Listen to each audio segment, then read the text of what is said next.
चाहे कितना भी अभागा मनुष्य हो, सुबह 3 बजे से 6 बजे उठकर ब्रह्म मुहूर्त में कर दो यह काम तो चाहोगे वही मिलेगा। एक समय की बात है कि माता पार्वती ने भगवान शिव से पूछा, स्वामी, मैंने देखा है कि चाहे कितना भी अभागा मनुष्य हो, अगर वह सुबह के समय ब्रह्म मुहूर्त में उठता है तो वह बहुत सुखी रहता है। ऐसा क्यों है? मुझे ब्रह्म मुहूर्त का रहस्य बताइए। तब भगवान शिव ने कहा, हे देवी, मैं आपको इस प्रश्न का उत्तर एक कथा के माध्यम से बताऊंगा। कृपया आप इस कथा को ध्यानपूर्वक सुनना, और जो भी मनुष्य इस कथा को पूरा सुनेगा वह कभी भी इस अवसर को अपने हाथ से नहीं जाने देगा। ब्रह्म मुहूर्त का रहस्य जानकर पूरा जीवन बदल जाएगा। भगवान शिव कथा को सुनाना प्रारंभ करते हैं और माता पार्वती से कहते हैं, बहुत समय पहले की बात है। काशी में दीनू नाम का एक लड़का रहता था। वह लड़का बहुत ही अच्छा था, लेकिन एक गलत आदत थी, वह देर तक सोता रहता था। सुबह उसे जगाने के लिए घर वाले कई प्रयास करते थे, परंतु वह रोजाना सुबह देर तक उठता था। वह लड़का कभी भी 9 बजे से पहले नहीं उठता था। जब वह बालक था तब परिवार वालों ने सोचा कि जब यह बड़ा हो जाएगा तो इसकी आदत में सुधार हो जाएगा। परंतु वह लड़का जैसे जैसे बड़ा होता गया, उसकी यह आदत और भी ज़्यादा गहरी होती चली गई। दुनिया इधर से उधर हो सकती थी, लेकिन वह लड़का कभी भी जल्दी नहीं उठ पाता था। उसके पिता उसकी इस आदत से बहुत ज़्यादा परेशान रहने लगे थे। उस लड़के को ढेरों नकारात्मक शक्तियों ने घेर लिया था। वह सभी को पलटकर जवाब देता था और दिन भर उदास रहता था। उसका असर उसके स्वास्थ्य पर भी पड़ रहा था। जब उस लड़के को यह पता चला कि उसके सारे मित्र सफलता को प्राप्त कर चुके हैं, तब वह और भी ज़्यादा चिंतित हो गया और ईश्वर को कोसने लगा। वह बार बार यही कहता था कि मेरी किस्मत ही खराब है। परंतु उसके पिता अच्छी तरह से जानते थे कि उस लड़के के असफल होने के पीछे क्या कारण है।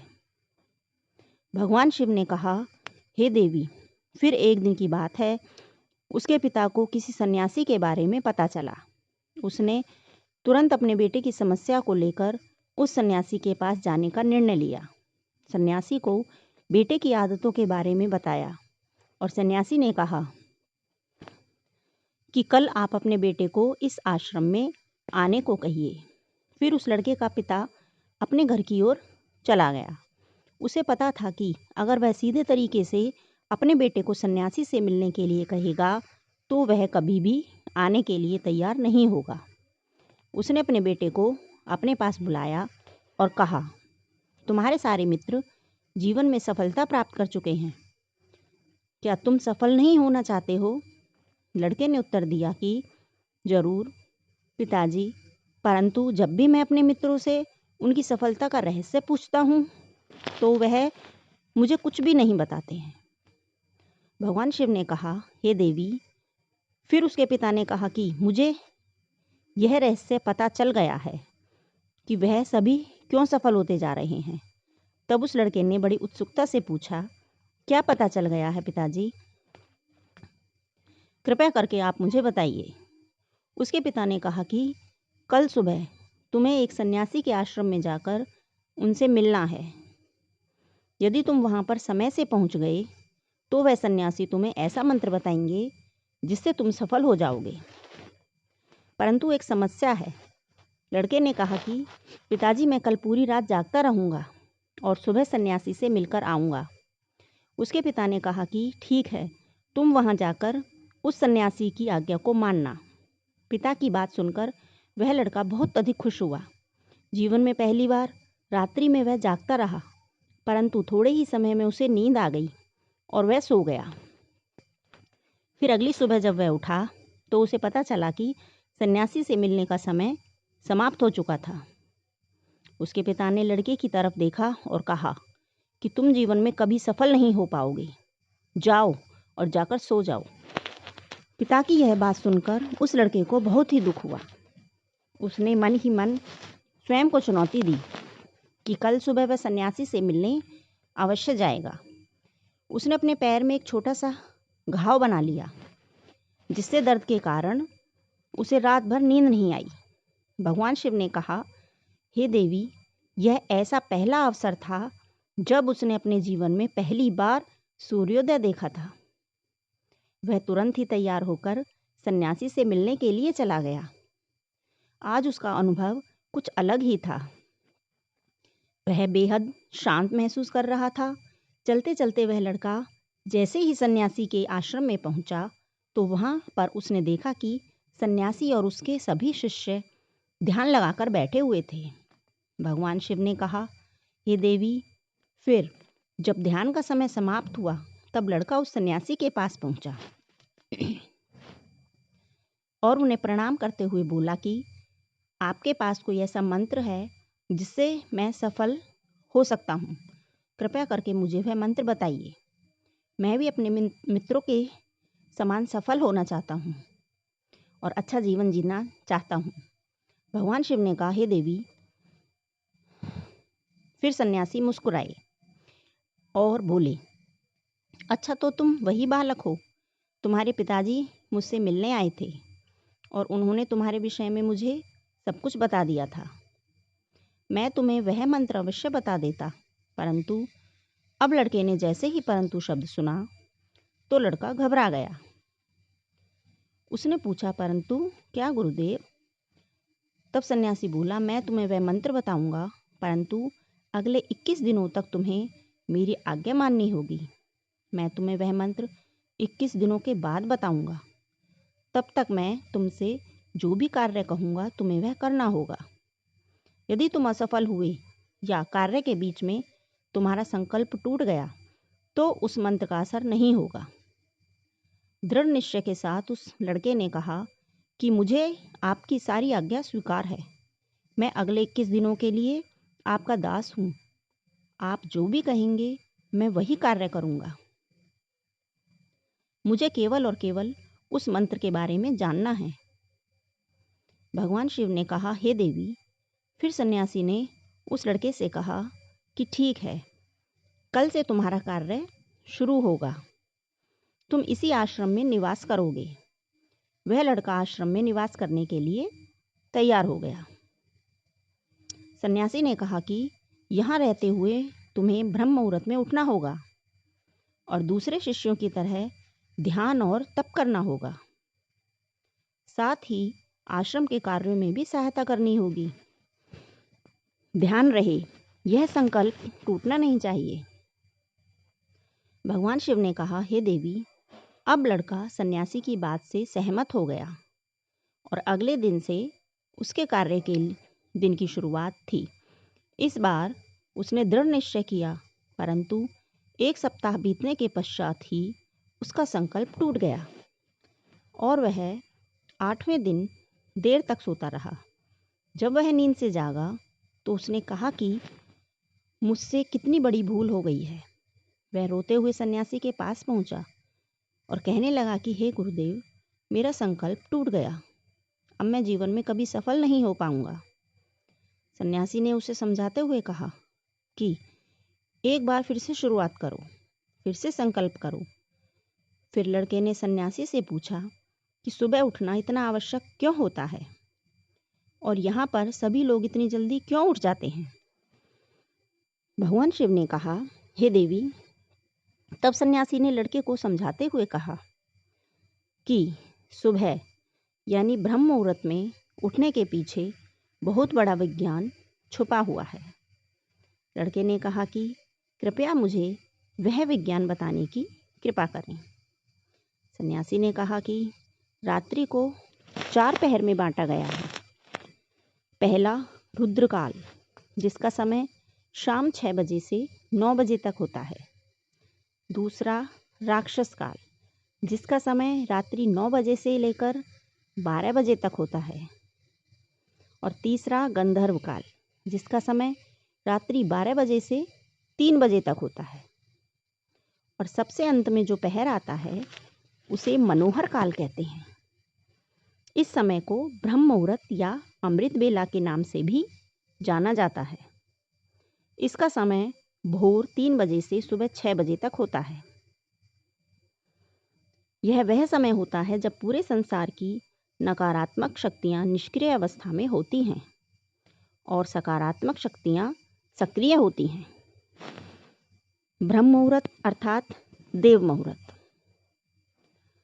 ब्रह्म मुहूर्त का अर्थ देवताओं का समय होता है।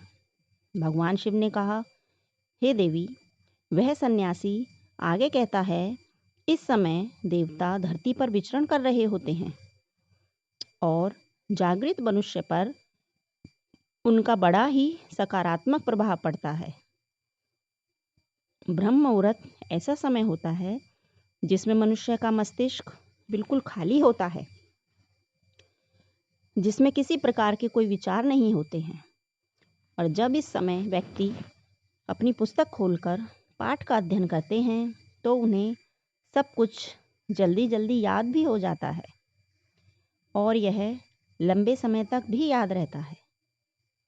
यह ऐसा समय है जिसमें हम ज्ञान को समझने का प्रयास करते हैं।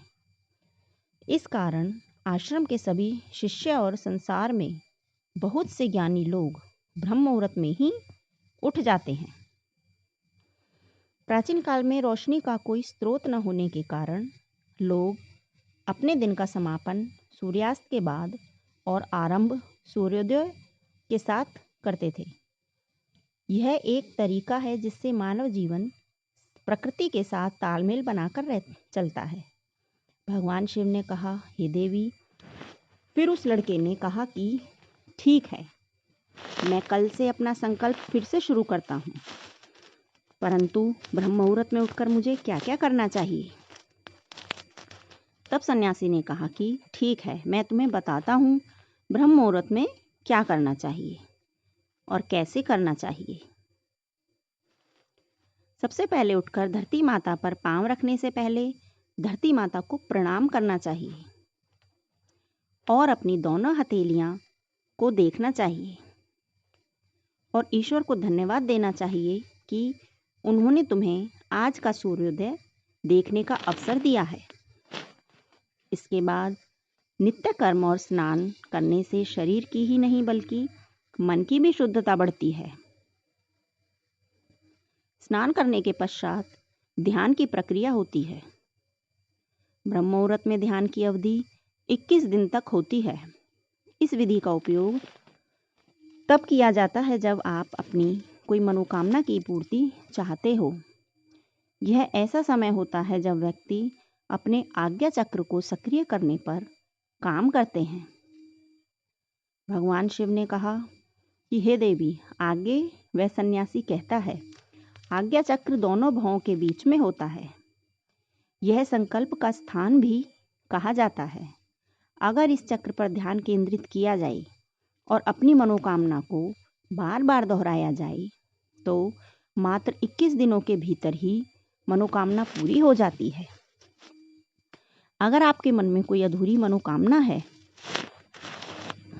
और आप उसे पूरी करना चाहते हो, तब उसे सबसे पहले उस मनोकामना का स्पष्टीकरण कर लें। आपको क्या चाहिए, यह निर्णय अवश्य कर लें। इसके बाद ध्यान की विधि को शुरू करें। ब्रह्म मुहूर्त में स्नान के बाद एक ऐसा स्थान चुनें जहां पर वायु का प्रवेश हो। ध्यान में शुद्ध प्राणवायु का होना आवश्यक है। ध्यान की मुद्रा में रीढ़ की हड्डी सीधी होनी चाहिए, साथ ही गर्दन भी सीधी होनी चाहिए। सुखासन की अवस्था में दोनों हाथों को घुटनों पर रखकर आंखें बंद करके बैठ जाएं। हाथों की मुट्ठी को बंद कर लें और 2-3 मिनट तक बिल्कुल शांत हो जाएं। जब आपका शरीर स्थिर हो जाए और श्वास भी शांत हो जाए, तब उसके बाद अपना सारा ध्यान आज्ञा चक्र पर लगाएं। इस दौरान लंबी गहरी सांस लें और सांस को रोककर रखें। इस समय आप अपनी इच्छा को मन ही मन दोहराएं और अपने मन से इष्ट देव और देवी देवताओं को और गुरुजनों का चिंतन करें। भगवान शिव ने कहा, हे देवी। उस सन्यासी ने कहा, जब सांस को रोकना कठिन हो जाए तब धीरे धीरे सांस को बाहर की ओर छोड़ो। सांस को नाक से भरें और मुख से बाहर छोड़ें। इस प्रक्रिया को 3 से 4 बार प्रतिदिन दोहराएं। ऐसा प्रतिदिन करने से आपकी जो मनोकामना है वह अवचेतन मन तक अवश्य पहुंच जाएगी और इच्छा पूर्ति जल्दी होगी।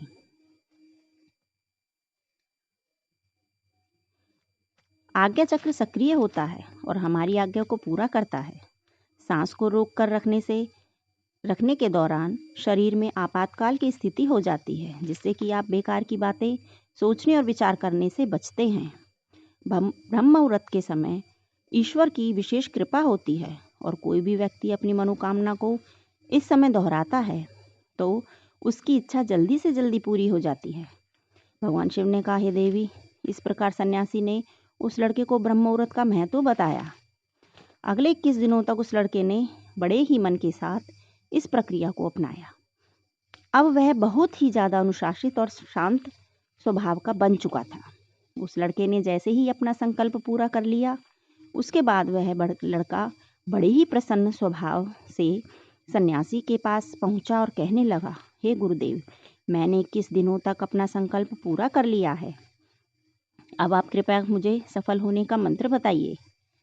तब उस सन्यासी ने मुस्कुराते हुए कहा कि पिछले 21 दिनों से जो अभ्यास तुम करते हुए आ रहे हो वही तुम्हारी सफलता का मंत्र है। जो व्यक्ति ब्रह्म मुहूर्त में उठकर ध्यान प्रक्रिया को सही से करते हैं वह जीवन में कभी असफल नहीं हो सकते। तुम्हें ब्रह्म मुहूर्त का रहस्य पता चल चुका है। अब तुम इसे जीवन पर्यंत करो। तुम्हें जीवन के लक्ष्य और सफलता दोनों प्राप्त होंगे। उस लड़के ने सन्यासी को धन्यवाद दिया और ब्रह्म मुहूर्त के नियमों का पालन जीवन पर्यंत तक करने का वादा भी किया। भगवान शिव ने कहा, हे देवी, अब तो आपको पता चल गया होगा कि ब्रह्म मुहूर्त क्या होता है। तब माता पार्वती ने कहा, हे स्वामी, अब मुझे ब्रह्म मुहूर्त का संपूर्ण ज्ञान हो गया है। इतना कहकर माता पार्वती ने भगवान शिव को प्रणाम किया। तो दोस्तों, वीडियो अगर पसंद आया हो तो वीडियो को लाइक और हमारे चैनल को सब्सक्राइब करें और अपने दोस्तों के साथ शेयर करें। धन्यवाद।